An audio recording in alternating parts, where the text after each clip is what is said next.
So it's a really wet day in Auckland today, and Maria and I have been in the office all morning, and we've been writing a couple of articles about gut health, and we thought we'd just put this quick interview together. So Maria had a few questions which I was just going to answer now.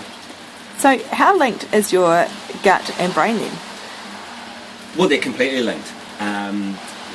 Your gut and your brain are the first two organs to develop in a growing fetus in your mother's womb before you're born, before you've got any other organs, before you've got a heart, before you've got skin, limbs. They're the first two things, before your sexual organs too, in fact. So they remain completely linked together. Your gut and brain are communicating all the time, telling you when you're hungry, telling you when you've had enough to eat. When you eat foods, your tummy is effectively, and saliva that's excreted is telling your brain what kind of stomach acids it needs to digest food. So they're talking all the time, that's for sure. So what affects your gut health then? Environment, as always.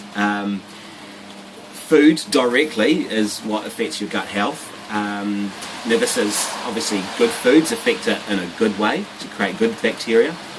Poor foods affect your gut in a bad way because they bring poor foods which need to be digested in a different way. So your gut has a different bacterial culture in there, and potentially pathogens and other things which enter with those poor foods. Not to mention chemicals and toxins through food additives, preservatives, those sorts of things, which are then sitting in there, which your body has to deal with. Other things that affect your gut health are stressful situations. If you're under stress, then you tend to lose your appetite for one, but those stressful situations can often coincide with you eating poorly. For example, if you're under a lot of stress, you don't eat. Then all of a sudden you realise that you're hungry, so you don't tend to reach for healthy foods, you tend to reach for unhealthy foods like Snickers bars or coffee. For some people it's alcohol. So, yeah. So what's the difference then between probiotics and prebiotics to help your gut? Yeah, well, they have the same outcome. Prebiotics are found in plant-based foods, which is one of the recommendations for having a plant-based diet. Within plants, you've got indigestible fibre. It doesn't get digested through your gut. That fibre nourishes and feeds good probiotic bacteria in your gut. Those fibres, they're not affected by heat or stomach acid, and they're not affected by age either. So when they go through your gut, they end up when they go through your stomach, they go into your gut, where they can nourish that bacteria. So when you're cooking with foods, it's not too much of a problem. Obviously other nutrients are lost during the cooking process, so you still need to eat some raw food, obviously. But unlike probiotics, which are very heat sensitive, and they're also acid sensitive, because don't forget, the good bacteria are in your gut, which is after the stomach. The stomach is a holding tank where you've got pre-digested juices going on, and so to expect probiotics either in supplement form or probiotics in fermented foods, for example, to go through your stomach first and then end up creating the good bacteria in your gut is a bit of a tall order. So that's why it's good to have prebiotics to nourish the good bacteria, and obviously having some probiotics as well, because it does get through.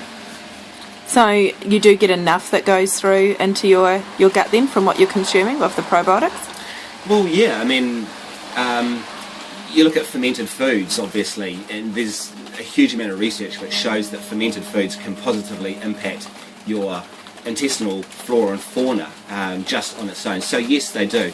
What we're suggesting though is to make sure you've got those prebiotic foods which can help feed and nourish the bacteria which is living in the gut, and also having those fermented foods or probiotics to make sure you've got those colonies of bacteria. Don't forget, when you've got those stressful situations, or obviously when you've had antibiotics, which basically devastates all gut bacteria, good and bad, you need to bring the body back into health again, and so you can only do that by eating good foods, prebiotics, and by helping it along with some probiotic supplements or probiotic foods such as the fermented foods we've been talking about.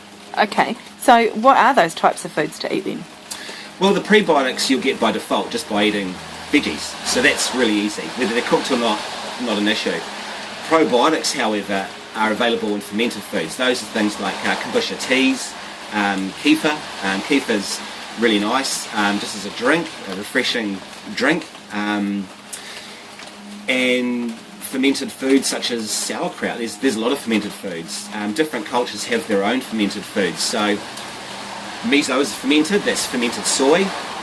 Sauerkraut is more of a European thing. Both of them create different cultures, and everyone's unique, like your own fingerprint. Everyone has their own fingerprint, everyone has their own colony and species of gut bacteria. So if you're eating lots of prebiotic different foods which can help feed and nourish different probiotic bacteria living in your gut, that's great. And by consuming lots of different fermented foods from lots of different sources, you're basically giving your body all that it possibly can. It's like taking a broad spectrum multivitamin. If you get it from all angles, ultimately, in general, you're going to create healthy conditions which your body can pick and mix what it needs, what it wants, when it wants it, etc. Great. Hey, thanks for that, Si. That just answers lots of questions. Yeah, no worries. Just remember to just to eat well. Obviously, it's the whole point we try to encourage people to do. But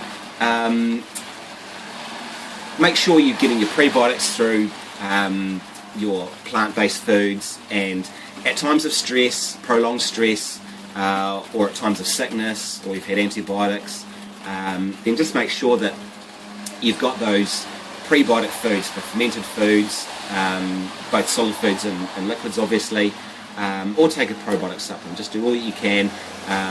Your outside is a reflection of inside, so your gut health is really, really, really important. All disease, most degenerative disease begins in the gut, and so look after that, and hopefully look after you.